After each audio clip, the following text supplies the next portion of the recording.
प्रश्न नंबर 5 क्या है बच्चों कि शुक्रजनक नलिका की संरचना का वर्णन कीजिए। तो हमें शुक्रजनक नलिका की संरचना और उनका वर्णन करना है बच्चों। तो चलिए, शुक्रजनक नलिका कहते किसे हैं बच्चों? आपको पता है, हमने बताया है कि यह जो इस तरह से बच्चों आपका क्या होता है, विषण होता है ये, ठीक है, ये इस तरह से विषण होता है, ठीक बच्चों। और विषण में आपको पता है ये जो है इस तरह से पालियां पाई जाती हैं, कंपार्टमेंट पाए जाते हैं।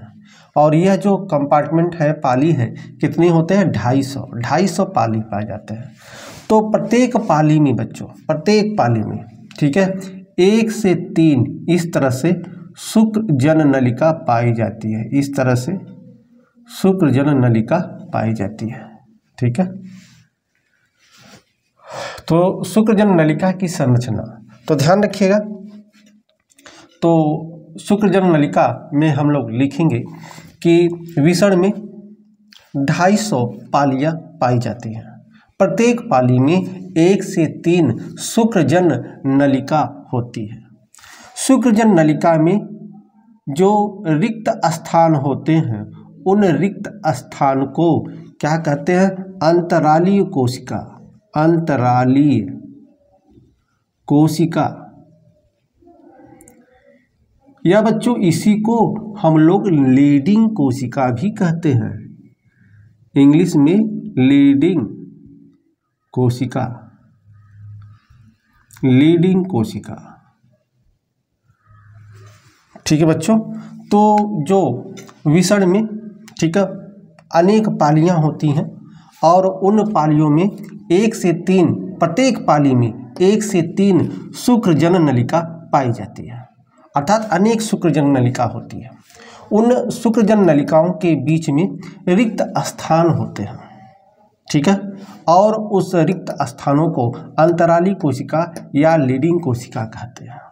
और इसमें जो है नर हार्मोन स्रावित होता है, और वह नर हार्मोन्स होता है एंड्रोजन।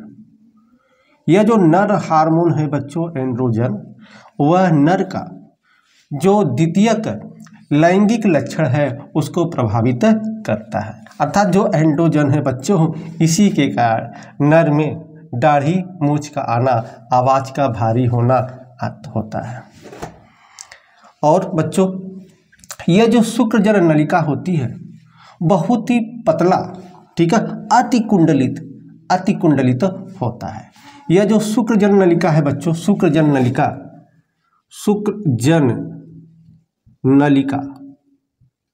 यह जो शुक्रजन नलिका है बच्चों, यह 2 स्तरों से बना होता है। कितने स्तर से? 2 स्तर से बना होता है। जो बच्चों पहला स्तर होता है उसको बहिकुचक, क्या कहते हैं? बहिकुचक। और जो दूसरा स्तर होता है बच्चों, दूसरा स्तर, ठीक, उसको हम लोग दूसरे स्तर को कहते हैं जनन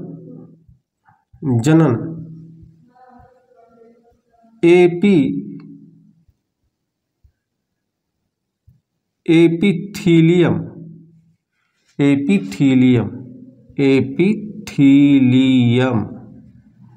यहाँ लिख दिए बच्चों, एपिथीलियम। तो शुक्रजनन नलिका जो है बच्चों, ठीक है, इस तरह से शुक्रजन नलिका है। इसके 2 स्तर होते हैं। जो बाहरी वाला स्तर है उसको बहिकुचक, और जो अंदर वाला स्तर होता है उसे जनन एपिथीलियम कहते हैं। तो यह जो जनन एपिथीलियम है बच्चों, जनन एपिथीलियम, अब इसमें भी आपकी 2 कोशिका होती है, ठीक है। पहली कोशिका जो आपका होता है वह होता है शुक्रजन कोशिका, शुक्रजन कोशिका। और जो दूसरा होता है बच्चों, ठीक है, वह होता है सर्टोली कोशिका। दूसरा होता है सर्टोली कोशिका। यह जो शुक्रजन कोशिका है बच्चों, इसी शुक्रजन कोशिका से शुक्राणु जनन द्वारा शुक्राणु का निर्माण होता है। अर्थात इसी से बच्चों किसका निर्माण होता है? शुक्राणु का निर्माण होता है। और यह जो सर्टोली कोशिका है, यह शुक्राणु इसमें क्या जाते हैं, धंस जाते हैं, ठीक है। और सर्टोली कोशिका इनको पोषण प्रदान करती है। क्या प्रदान करती है, पोषण प्रदान करती है, ठीक। और यह जो शुक्रजनन नलिका है बच्चों, ठीक है, यह यहाँ से निकलकर 15 से 20 की संख्या में, 15 से 20 की संख्या में जो नलिका होती है उसको हम लोग बोलते हैं विषक जालक। यहाँ होता है विषक जालक, ठीक है बच्चों। तो यह विषक जालक में खुलते हैं और विषक जालक से, ठीक है, यह नलिका आपका शुक्रवाहिका से होते हुए अधिविषण और अधिविषण से होते हुए शुक्रवाहिनी में जाके शुक्रवाहिनी से मूत्र मार्ग में जाके खुलते हैं, ठीक है। यह आपका शुक्रजन नलिका। तो अगर देखना चाहें बच्चों तो इस तरह से यह होती है जो है। अब जैसे यह जो यहाँ से यह निकला, तो यह निकला 15 से 20, ठीक है, ध्यान रखिएगा, 15 से 20 अधिक जाल के समान होता है, जिसको हम जो है विषण जालक कहते हैं। यहाँ से यह नली ऊपर आते हैं और फिर यहाँ से इस तरह से अतिकुंडलित यह नलिका इस तरह से ऐसे ऊपर चली जाती है। तो यह जो है बच्चों ना, इसी को विषण जालक कहते हैं। यह विषण जालक वाला संरचना है, विषण जालक। यह 15 से 20 की संख्या में होते हैं बच्चों, 15 से 20 की संख्या में होते हैं ये विषण जालक। अब इसके ऊपर वाला ये जो है बच्चों नलिका, इसको हम बोलते हैं क्या, यह शुक्रवाहिका। यह शुक्रवाहिका होता है। यह वाली जो नली है, ठीक है, इसको हम अधिविषण कहते हैं, अधिविषण। यह अधिविषण होता है बच्चों। इसी अधिविषण में जो आपका शुक्राणु बनता है तो यहीं आके स्टोर होता है और परिपक्व होता है अधिविषण में। फिर यहाँ से यह ऊपर जो नली है इसको हम बोलते हैं शुक्रवाहिनी। क्या बोलते हैं, शुक्रवाहिनी,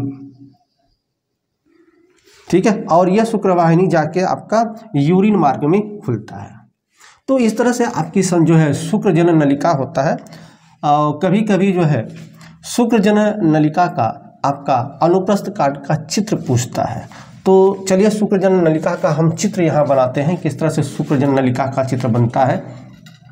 तो यहाँ ध्यान रखिए, यहाँ चूँकि आपने देखा कि शुक्रजनन जो आपका नलिका है वह 2 स्तर से मिलकर बना है, बहिकुचक और जनन जो है आपका एपिथीलियम। तो यह 2 हम बना लेते हैं इस तरह से आपका एक यह हो गया, ठीक बच्चों। और दूसरा जो है हम इसी में बना लेते हैं इस तरह से।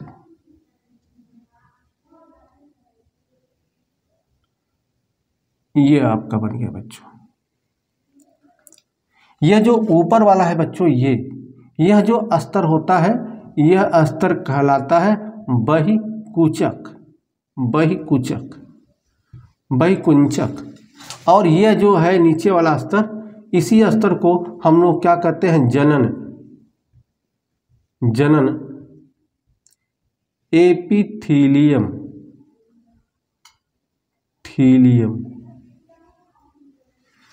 ठीक बच्चों। अब आपको पता है कि यह जनन एपिलिथियम जो है यह पुनः देखिए, यह पुनः 2 कोशिकाओं से मिलकर बना होता है, एक शुक्रजन कोशिका, दूसरा सर्टोली कोशिका। तो इस तरह से इनकी संरचना होती है, ध्यान रखिएगा बच्चों। इनकी संरचना जो होती है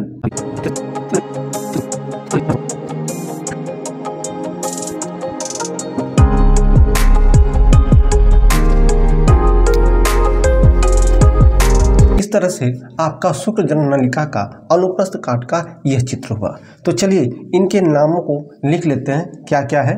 तो यह जो बच्चों आपने लिखा, यह जो बाहर है यह बहिकुचक है, अंदर वाली जो कोशिका है वह जनन एपिथीलियम है। और जनन एपिथीलियम में देखेंगे इसमें भी बच्चों आपका 2 कोशिका है। तो यह वाली जो कोशिका है बच्चों, यह वाली कोशिका, ठीक है, इस कोशिका को हम लोग कहते हैं सर्टोली कोशिका। कौन सी कोशिका कहते हैं, यहां से लिख दे, सर्टोली कोशिका,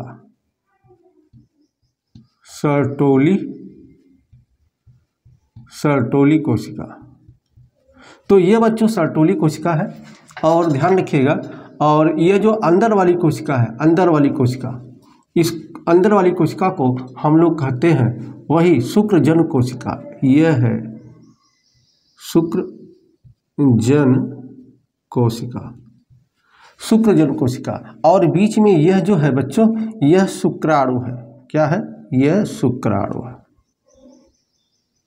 यह शुक्राणु है। ठीक बच्चों। और यहाँ देखिए, यह बीच में जो आपके ऐसे ऐसे रिक्त स्थान खाली हैं, यहाँ यहाँ, ठीक है, इस तरह से रिक्त स्थान जो खाली है, ये सब, ठीक, ये सब जो रिक्त स्थान है ऐसे, तो इन रिक्त स्थानों को हम लोग कहते हैं बच्चों, रिक्त स्थान जो है यहाँ पर लिख दे, इसी को कहते हैं लीडिंग कोशिका, लीडिंग कोशिका। तो इस तरह से बच्चों हम लोगों ने शुक्रजन नलिका का, ठीक है, हमने जो है देखा कि शुक्रजन नलिका किसे कहते हैं, और शुक्रजन नलिका का एक अनुपस्थ काट का चित्र कैसे बनता है, यह हमने बनाया। ठीक है, तो इस तरह से हमने एक बार और रिपीट कर ले बच्चों, शुक्रजनक नलिका क्या है। तो देखिए, शुक्रजन नलिका क्या है बच्चों, विषण में, ठीक है, अनेक पालियाँ पाई जाती हैं, उसमें से, ठीक है, उन पालियों में 2 या 3, ठीक है, 1 या 3 शुक्रजन नलिका पाई जाती है। शुक्रजन नलिका के बीच में कुछ रिक्त स्थान खाली होते हैं, जिसको अंतराली कोशिका या लीडिंग कोशिका कहते हैं, और इसमें नर हार्मोन स्रावित होता है, जिसको एंड्रोजन कहते हैं। और यही नर हार्मोन्स एंड्रोजन, ठीक है, आपका द्वितीयक लैंगिक लक्षण को प्रभावित करता है, अर्थात इसी के कारण, ठीक है, नर युग्मक में दाढ़ी मूंछ आना, आवाज का भारी होना आदि। यह जो शुक्रजन नलिका है बच्चों, यह बहुत ही पतले और अति कुंडलित होता है, और यह 2 परतों से मिलकर बना होता है। जो बाहरी परत होता है इसको बहिकुचंक, और जो दूसरी अंदर वाली परत होती है उसको एपिलीथियम, जनन एपिलीथियम कहते हैं। अब बच्चों पुनः ये जो जनन एपिलीथियम है, पुनः यह 2 कोशिकाओं में विभाजित होता है। एक को हम लोग बोलते हैं, कौन सा, यहाँ देखिए, हमने यहाँ पर, हाँ, ये एक को हमने लिखा है शुक्रजन कोशिका, और दूसरे को सर्टोली कोशिका। ठीक, जो शुक्रजन कोशिका होता है बच्चों, इसी से शुक्राणु जनन, ठीक है, क्रिया द्वारा हम शुक्राणु का निर्माण करते हैं। देखिए, यह शुक्राणु, इसका शुक्राणु का निर्माण करते हैं। और जो सर्टोली कोशिका है बच्चों, जो शुक्राणु होता है वह इस सर्टोली कोशिका में धंस जाते हैं, और इनको पोषण प्रदान करता है सर्टोली कोशिका। ठीक है, और इस तरह से हम लोगों ने शुक्रजनक नलिका का विस्तार से वर्णन किया। यह इसका चित्र है, बना लीजिएगा। चलिए आगे मिलेंगे प्रश्न नंबर 6 में, तब तक के लिए बच्चों धन्यवाद।